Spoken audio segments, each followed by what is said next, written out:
and Ken Roczen to his right. All right, Ken, let's just start with you. We'll just work our way down the line here. Unbelievable night, the way things kicked off for you. You win your heat race. You come out, you grab the first ever Super Pole. You sure looked like you were going to be the guy to beat. You get the whole shot in GP number 1, and then a very small mistake ends up being disastrous for the night. Can you explain what happened in that moment? From obviously things happened really quick. From what I could tell was it just had just a tiny little like line or ledge or whatever you want to call it. And the angle I was coming in, I was just kind of set up for it, but it was so minimal and it just grabbed my knobbies and things happened so fast and I tried to save it, but I couldn't. It was a bit of a bummer because I feel like it was set up to be a really good moto, and unfortunately had to throw it away. It was tough. You know, you couldn't really rely on anything out on the track because it was the berms were really flat. Like I think there's little things we can improve on to make it a little bit better for the riders, but it made for some great racing, like those guys said. But in that case scenario, obviously I washed the front end and went down, and it was a bummer. But then you became incredibly determined, put together 3 hard charges from the back. The quad seemed to be the key for you getting up through the field. How big of a send was it to hit that quad? Yeah, it was really gnarly. It was huge. Wasn't really planning on it, but I saw Josh do it in my Super Pole lap. I wasn't quite as clean as I wanted to be in the beginning of the lap, and it was like one of the rapid decisions that I made. It really all came down to the triple before, and I hit it fairly clean, and I knew it was just going to be wide open. Really difficult to overjump that. What made that really nice though was that it set me up nice for the turn because I didn't have to do that single into the turn. And again, with the potholes that there were and how slippery it was, and the berms being super flat, I could just kind of take my time a little bit and focus on that turn before the finish line a little bit better. Vince, we talked a lot about consistency, how it was going to be such a key to having a great night here tonight in Cardiff. And you put together one of the most consistent nights maybe of your career on one of the most difficult surfaces to race on. How were you able to do that? Yeah, 3 good starts, really. Sprinted really hard in those first 2. And, yeah, that third one I kind of just managed the podium, right? I knew these guys were pretty quick all night, and I didn't really want to put up too much of a fight there for that. I just kind of secured the podium spot, and I had my eye on my teammate and a couple of those guys that were close in points with me there. But, yeah, got it done and couldn't be happier. And now you're in a position going forward to Melbourne where you are in great contention for the overall World Supercross Championship. Have you even thought about that yet? Kind of just now, yeah. I guess it's I guess Eli won't be there, right? We'll see. Either way, whether he's there or not, you're in contention. You ready for a vacation, man? You're still in contention. I mean, so Kenny and then me, but yeah, it's really cool to be in that spot. And then I even told these guys, like, just cool to be up on the podium with these 2 guys is just awesome for me, and trying to inch my way closer to their level. Got a little bit to go, but making some improvement. Eli, the incredible year that is 2022 for you continues. I said it on the broadcast earlier tonight. You're probably the only person in the world that's going to hate to see New Year's Eve because that means 2022 comes to an end. And it continues here tonight. 3 GP races, 3 wins. Can you believe it unfolded that way? Well, to be honest, I started off a little bit slow. You know, it was like I was waking up, and Ken rode really good in that heat race, and then in Super Pole, I just never manned up for the quad, to be straight up. And that thing was big huck. I'm like, nope, I'm just staying with the triple single for now, and ended up working out.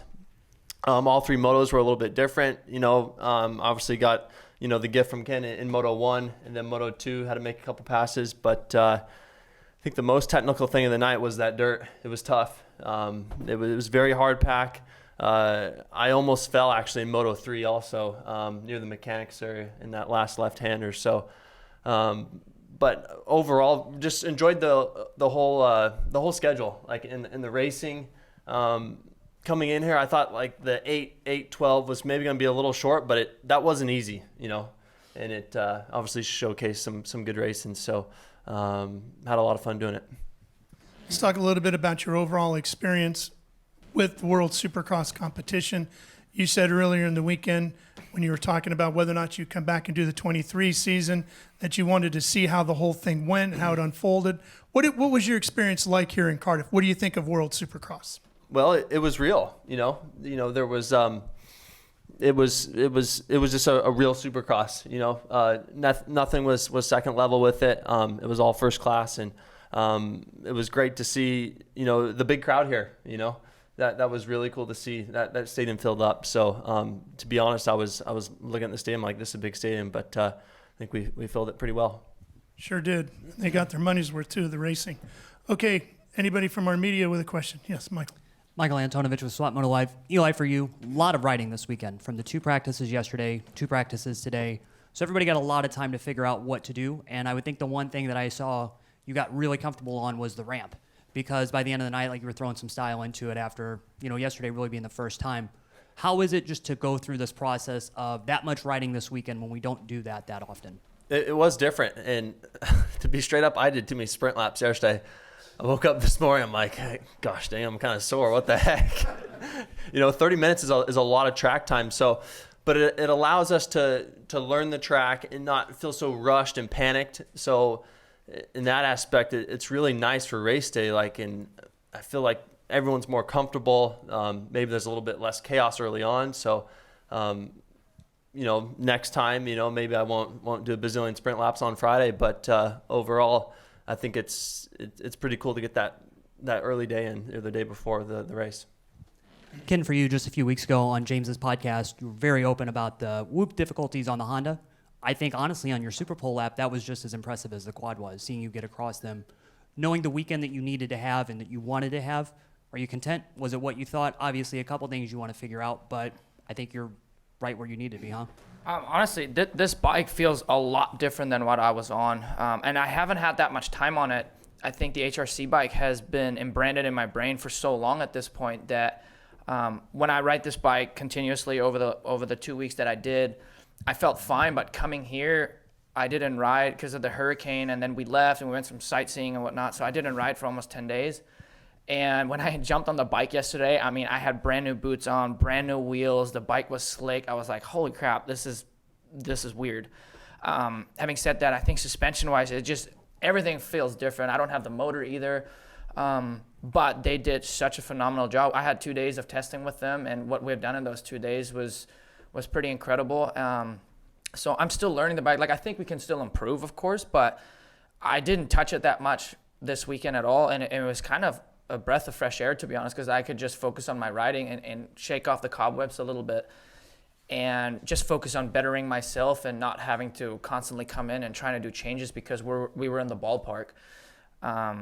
So yeah, they did a really good job, and I enjoyed it. And like you said, in the whoops, this thing was handling quite a bit different, and it was nice to see because I was really, really struggling before, and it was nice. I mean, they were smaller, of course, a smaller scale, but they were really hard packed, so they weren't necessarily super, super easy.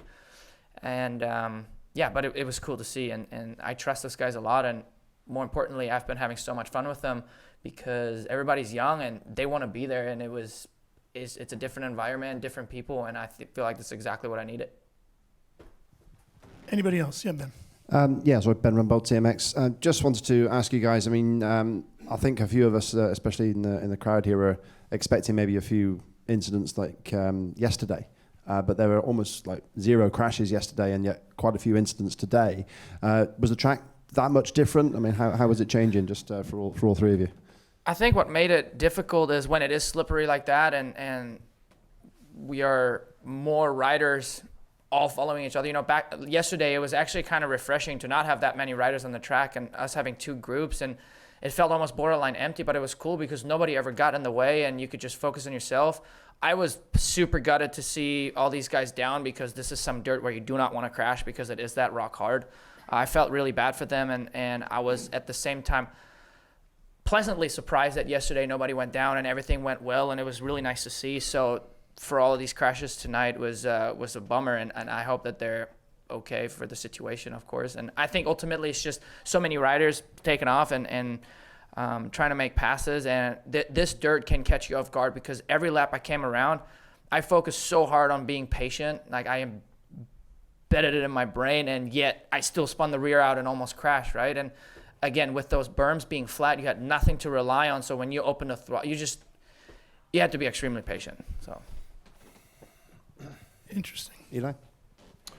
Yeah, it changed. Yesterday we did have more traction, and then today it just got a much harder base, and you slip and slide around. And one time, I swear I saw like all 3 number plates of Brayton and then Moto2 there in the whoop. So in the whoops, yeah, I saw that was crazy. But it was just tough. It was just tough. Yeah. Vince, and also one more question for yourself, Vince. Is this going to be, you're going to carry on with the 450 into next year as well? And also the question about the track. Yeah. World Supercross 23, 450 MCR. Yep. And the circuit in terms of like, finding it difficult today? Yeah, today the intensity just went to another level. We watched that 250, the 3 main events, and it was chaos. And kind of going to the line, I'm looking around like, guys, let's not do it like that. And I think we managed to get through it pretty well. I know a couple guys. When it's that slick, it doesn't matter what the layout or the jumps, whatever.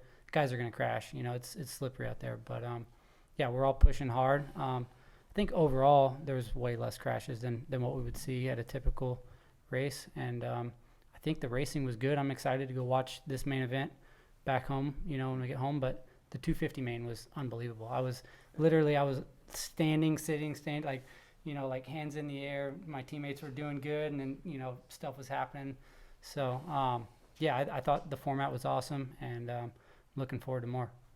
Great stuff. Thank you, everybody, for your Time for entertainment this one weekend. more. Anybody else? Over here. Jonathan McCready, GateDrop. Just for all 3 of you, those 3 main events with no breaks, is that more tiring than the 20 minutes, or is it much different? What do you prefer? I was telling Eli, I reckon so. It's hard to. Yeah, I would say it was surprisingly harder than you would think. I was on Eli's page. I'm like, oh, 8, 8, 12. It doesn't sound that bad, but it ends up being fairly tough. Yeah. So I don't know if it's harder or not. I don't know what these guys think, but I thought it was tough. Yeah, it's just Moto3. It's tough. Either way. The 20 plus ones are obviously hard too, but it's just in a different way. It's like when you get back to the line, you're trying to bring your heart rate down and be ready and get your next set of goggles on. And Moto3 is tough. Yeah, the first 2 weren't terrible, but that last one, my heart rate didn't come down too much between motos, and it got tough for sure. I didn't expect it to be that tough. I'm pretty fit. I can do 20s at home, no problem. And we did a couple of these formats, and it's been hot at home too. So, it caught me off guard a little bit in that last one. Luckily, I was in a spot where I could kind of manage the race there and for a podium, and worked out. Job, thank you. Ladies and gentlemen, history was made here tonight. The British GP, the first ever race in the World Supercross Championship. There's your podium. How about a nice round of applause? Well, here they are. Let's begin with our overall winner. Shane, how about it?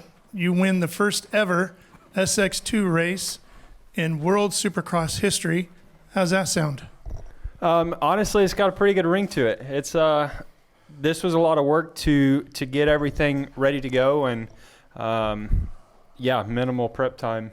Really for a lot of guys. So coming here, it was like, okay, we're all kind of starting from the same level, and the track was really good. I felt good on the bike, and we were really learning every time out there. So here for the first ever World Supercross event, it's been a blast. There's some really good competition here, and really good racing between our class and the World Supercross class. So I'm very excited for the future of this, and it's big. Rick, as a team owner, you're involved in so many major forms of motorsports around the world. For those that might not know, you're involved in NASCAR, IndyCar, NHRA, IMSA, and this is not your first foray into Supercross, but obviously you are a World Supercross team owner. Put in for us into perspective what winning the British GP means for you and your organization as you compete in so many other major events around the world. Well, I think it means a lot. That's why I'm here.